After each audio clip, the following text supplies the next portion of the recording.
Welcome once again to the Gesundheit Kitchen. I'm once again with my friend Dr. Ellen Steinberg, who always makes me a little bit smarter after every visit, and also makes me feel very tall, which is a good thing. That is a good thing. So we're looking at our group of superfoods, and today's topic, right by the lake, is fish, which actually wasn't quite planned, that there are fish over our shoulder. So let's talk about fish as a food group. Why are they so healthy? Fish as a food group are incredibly healthy for many reasons. The first of which, they are, especially fatty fish. We kind of think of fish as the freshwater, you have cold water, all these different types of fish. The fattier fish a lot of times are what are sort of grouped in, quote, superfoods, right? Because they are packed with omega-3 fatty acids, and we say essential fatty acids because you can't get them, you can't create them in your body, you have to consume them. So fish such as salmon, tuna, mackerel, specifically albacore tuna. Okay. Those are fatty fish. They live in cold water, and they have a lot of omega-3s. Vitamin D. Vitamin D is incredibly important here because there's not a lot of food sources of vitamin D. So they have vitamin D and A, which are both fat-soluble vitamins. Also B12, which you can only get through animal food. So for the low fat and, well, low fat meaning low saturated fat, right, they're a great option to get that B12 protein, omega-3 fatty acids. So you mentioned cold water fish, and I'd never really made that connection about them being in colder water. So that's sort of, those fats are sort of like their blanket, their insulation, exactly. Right? And having lost 90 pounds, I miss my fat some cold mornings. But when you're talking about that's usually kind of open water, deep water, there's always that risk of mercury. So I think, be mindful of a lot of those, especially the larger mackerel, the larger tuna. I know there's always that risk of a higher mercury concentration in those. So I don't know, is there a point where that becomes more dangerous than the health benefits, or? The health benefits tend to outweigh the risk. It's about 12 ounces per week. Okay. The population that really needs to keep in, be mindful of the mercury are pregnant women, okay, and children. But it would take a lot to get too much mercury. But all that to say, and when you buy tuna, if you're buying canned tuna, make sure you get the all white albacore, okay, as opposed to just white tuna. The other question I had is, and this might just be anecdotal, but it seems to me, as a guy with no stomach, and I know some of our viewers are either have partial stomachs or no stomachs, fish seems to be easier to digest. I mean, it's a softer flesh versus, say, beef, which is, this very densely bound matrix of muscle fiber. Fish, for me, seems to be kind of break down. Does that seem to be true in all humans? Yes, and well, I think it's just less filling. Okay. Because there's not all that saturated fat like the marbling in beef Sure. that could fill you up, and even chicken if people eat the skin. Those are all high in fat, so of course they tend to sort of sit there a little longer. Sure. Whereas fish, although when we do talk about things, when I say essential fatty acids, keep in mind these are polyunsaturated fatty acids, okay, as opposed to saturated fats, right, which you would find in marbled beef, sure, chicken skin, things of that nature. So it makes sense that it would be kind of less heavy on your system. Well, in the kitchen, which is where we're heading next, there's always this, I don't want to say stigma, but people are afraid of fish. Like they're afraid of, because there's sometimes an odor, or there's sometimes I hate to use the word slimy, but there's this sort of negative connotation around fish, and that's what I want to, in the kitchen at least, try to get away from. And now that we have such great resources where we can go to a shop where they've done some of that work for you, it's a lot easier these days. I sound like an old man these days. Back when I was a kid. When I was a kid. But anyway, it is a protein that's easy to acquire. It might be a little bit more expensive to have someone else do the labor, but I think that kind of weighs out in your favor if you're afraid of working with fish. Absolutely. I don't like to work with fish. I like it to be I want the skin off. I want the bones out. Yep. But then it's yes, I'm a dietitian, but I am no cook. Yep. But to throw it on a grill or some of those heartier pieces of Sure. fish, it's delightful, and it takes all you need is a slice of lemon and you're good to go. So, as I mentioned to Dr. Ellen Steinberg, fish is one of those things that people are a little bit afraid of. So we're going to do something that's really easy, simple. And even if you're afraid to cook fish, you can go and buy ready cooked portions of salmon. And so that's kind of what I'm using. I'm using this is a hot smoked salmon, and this is one that I had done. This is literally just a portion of salmon that was left over, and I just kind of crumbled it up. So it's cooked all the way through. Right now it's cold, it was in the fridge, but this is going to make a great, simple seafood salad, and you'll get all those great health benefits that Dr. Ellen talked about. And I'm going to do it on top of a piece of avocado toast, which is all the rage right now, which quite honestly I thought was a bit of a gimmick until I had it and fell in love with it. So let's start by making a simple salad dressing.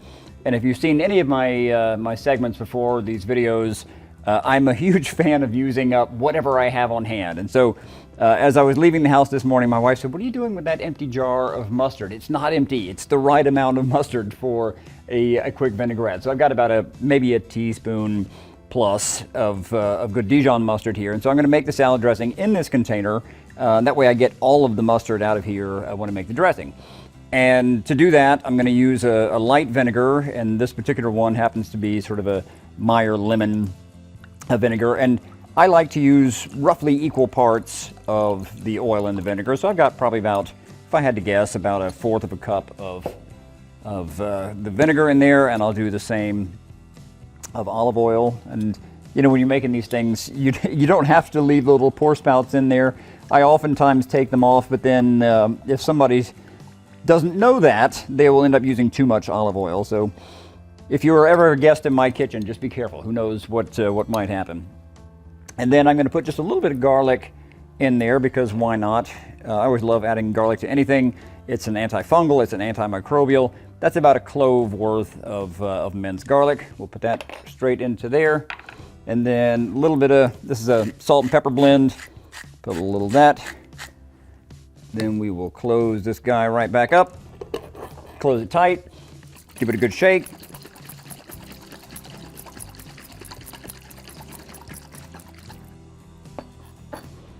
So the best part is you get this nice kind of creamy consistency from that mustard.